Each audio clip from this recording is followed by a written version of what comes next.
आदरणीय बंधुओं, माताओं व मेरी प्यारी बहनों, राधे राधे। आप सभी का हमारे YouTube चैनल जीवन की धारा पर बहुत बहुत स्वागत है।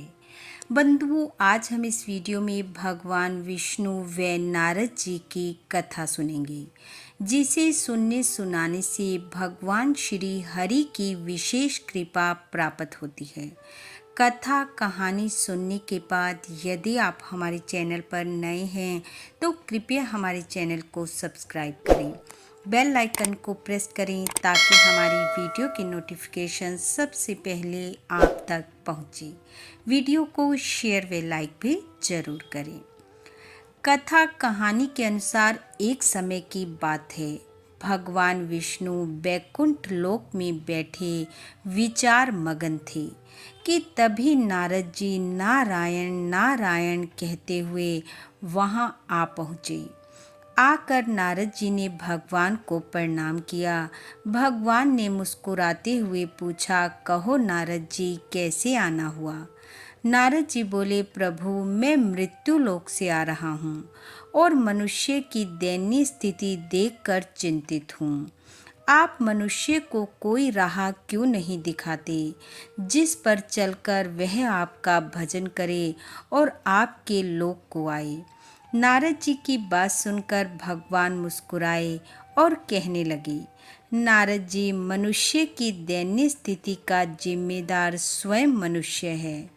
उसे मोह माया ने इतना जकड़ रखा है कि वो उसे किसी भी स्थिति अथवा परिस्थिति में छोड़ने को तैयार नहीं है।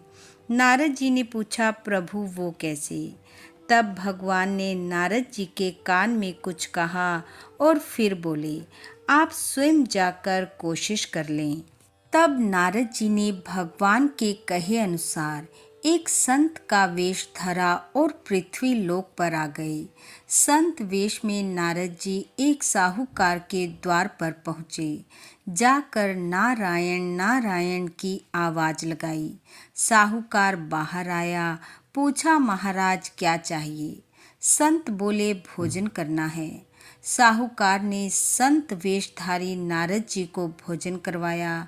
साहूकार की सेवा से संत बड़े प्रसन्न हुए और कहा, अगर आप चाहें तो मैं आपको भगवान से मिलवा सकता हूँ। यह सुनकर साहूकार ने कहा, हे महाराज, भगवान से तो मैं भी मिलना चाहता हूँ, पर अभी मेरा बेटा छोटा है, वह बड़ा हो जाए तब भगवान से मिलूँगा। बहुत समय बाद नारद जी फिर से संत रूप में उस साहूकार के पास आए और कहा, अब तो तुम्हारा पुत्र बड़ा हो गया है, अब चलें भगवान से मिलने। साहूकार बोला, महाराज, उसकी सगाई हो गई है, उसका विवाह हो जाता, घर में बहू आ जाती, तब मैं चल पड़ता। यह सुन संत चले गए। 3 वर्ष बाद फिर से लौटे। देखा साहूकार के आंगन में बहू घूम रही है। संत वेशधारी नारद जी ने कहा, साहूकार, अब चलें। साहूकार बोला, महाराज, मेरी बहू के बालक होने वाला है। मेरे मन में यह इच्छा ही रह जाएगी कि मैंने पोते का मुंह तो देखा ही नहीं। एक बार पोता हो जाए तब चलेंगे। संत वेशधारी नारद जी फिर वापस भगवान के पास लौटे और कहा, प्रभु, कैसा है ये मानव? साक्षात भगवान के दर्शन करवाने की बात कह रहा हूँ, फिर भी सुनता नहीं। भगवान बोले, नारद जी, आगे आगे देखो क्या होता है, जाओ अब पुणे जाओ। नारद जी फिर से आए, लेकिन इस बार अब तक साहूकार मृत्यु को प्राप्त हो चुका था। नारद जी ने सोचा, प्रभु ये क्या लीला है? तब ध्यान लगाया तो देखा वह साहूकार बैल बना सामान ढो रहा है।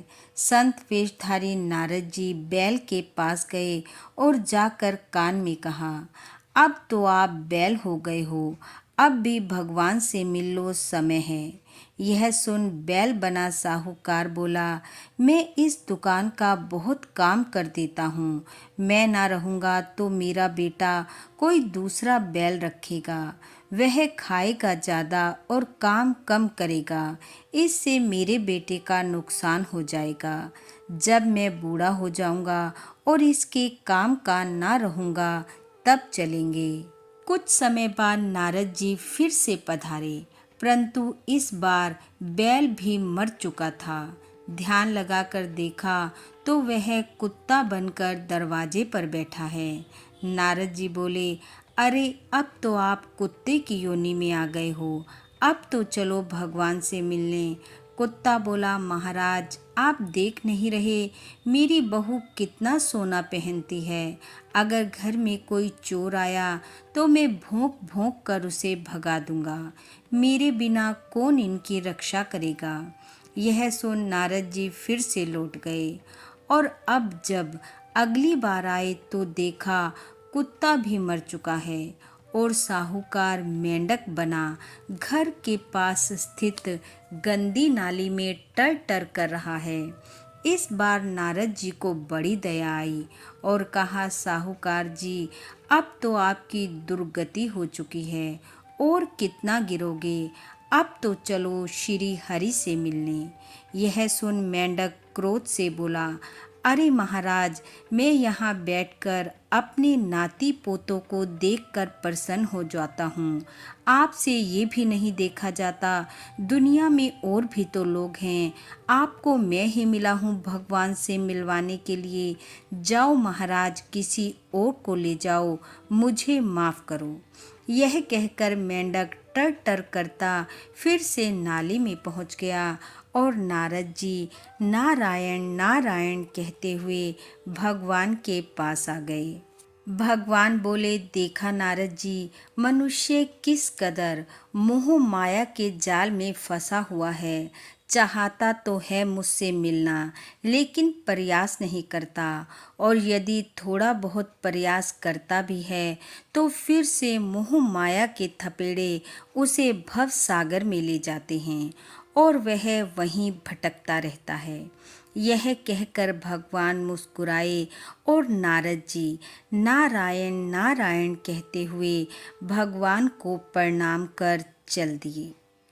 इस प्रकार बंधुओं, संत जनों का हमारे जीवन में आना इस बात का संकेत है कि वह हमें इस भव सागर से पार कर भगवान तक ले जाना चाहते हैं। बस आवश्यकता है तो हमें अपनी ओर से प्रयास करने की।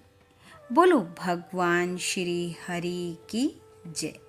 बंधु, भगवान श्री हरि की कृपा आप व आपके परिवार पर सदैव बनी रहे। आपका घर आंगन खुशियों से महकता रहे। इन्हीं शुभकामनाओं के साथ आप सबका बहुत बहुत धन्यवाद। राधे राधे।